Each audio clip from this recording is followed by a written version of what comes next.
오늘 하세나 본문은 마가복음 11장 27절에서 33절까지의 말씀입니다. 그들은 다시 예루살렘에 들어갔다.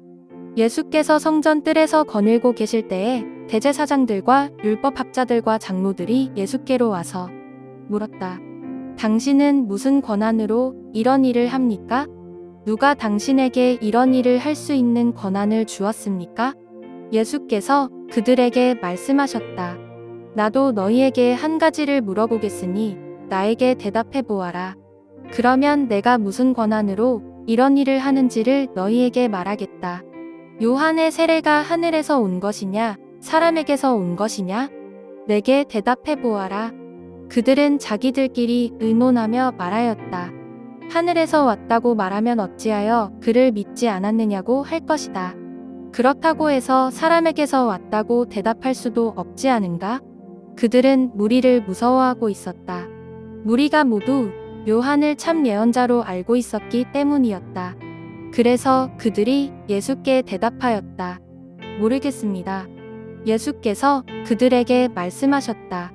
나도 내가 무슨 권한으로 이런 일을 하는지를 너희에게 말하지 않겠다.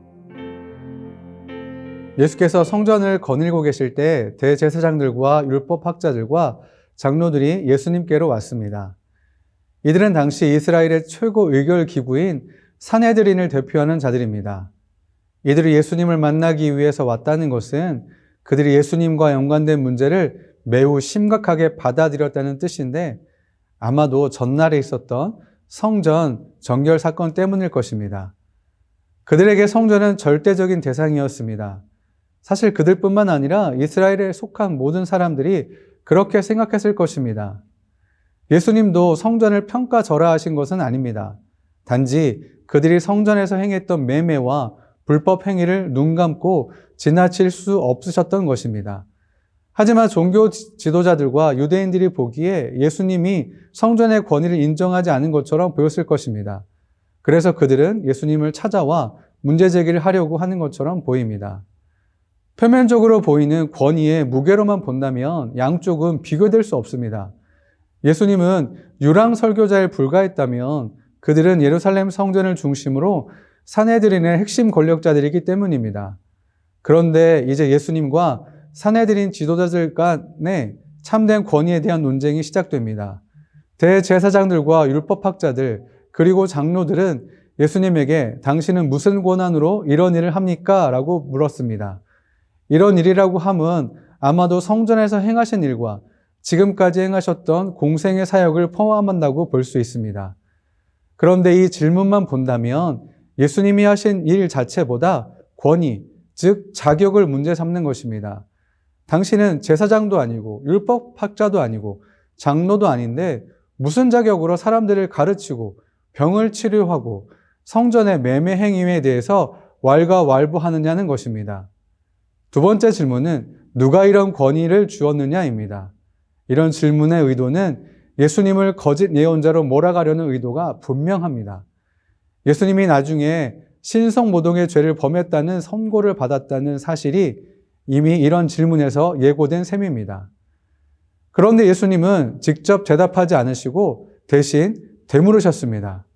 자신이 하신 질문에 대답하면 예수님도 그들의 질문에 대답하시겠다는 것입니다. 예수님께서 이렇게 우회하는 방식으로 반응하신 이유는 두 가지입니다. 첫 번째는 예수님은 그들의 질문이 질문을 위한 질문이라는 사실을, 더 나아가서 예수님을 함정에 몰아넣기 위한 질문이라는 사실을 아셨습니다. 두 번째는 예수님의 권위는 사람의 말이 아니라 성경에 의해서만 그 확실성이 담보된다는 것입니다. 당시 종교 기득권자들은 겉모습으로만 사람을 판단했기 때문에 예수님의 참된 권위를 이해할 수 없었습니다.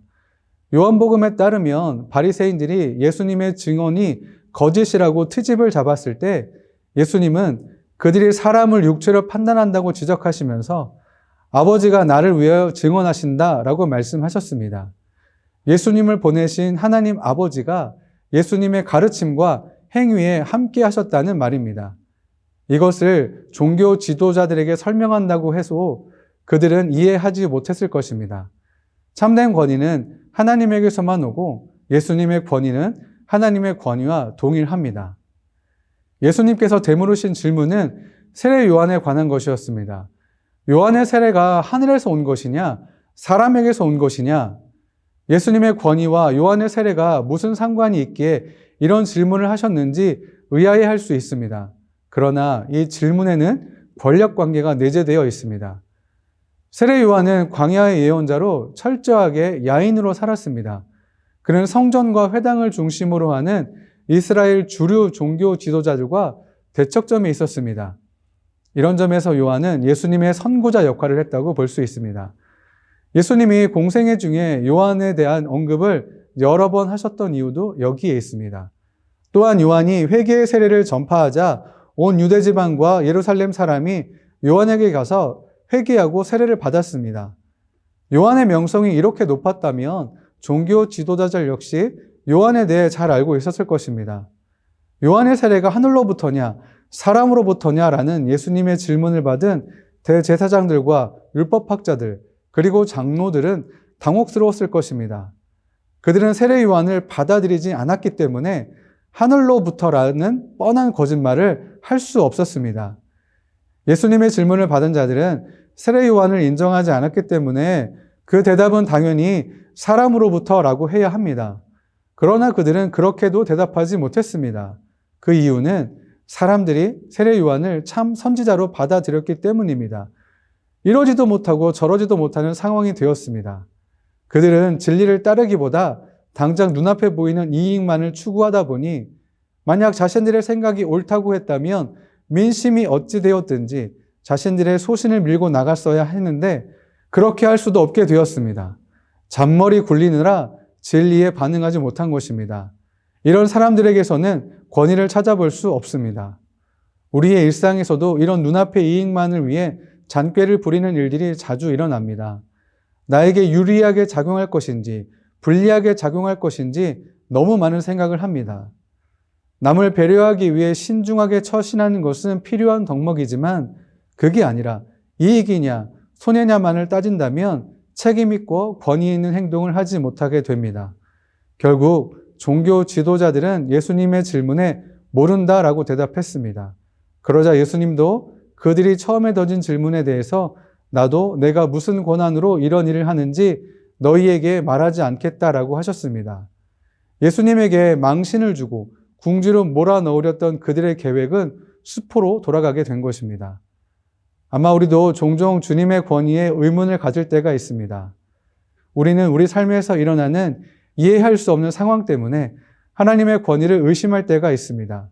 그렇지만 그럴 때에도 의심하지 않고 예수님은 하나님이 주신 권위로 지금도 나와 함께 하고 계심을 신뢰해야 합니다. 또한 우리는 진리를 알면서도 이를 인정하지 않으려고 할 때가 있을지 모릅니다. 대제사장과 서기관들이 자기 위신 때문에 회피한 것처럼 예수님의 권위를 받아들이는 데 방해가 되는 모든 것을 스스로 제거해야 합니다. 그렇게 함으로 주님께 더욱 가까이 다가가는 모든 분들 되시길 소망합니다. 오늘의 하시조는 우리 교회가 선교하는 라오스, 인도네시아, 미얀마 선교사님의 가정과 사역을 위해서 기도하는 것입니다. 오늘의 하시조 함께 하시죠.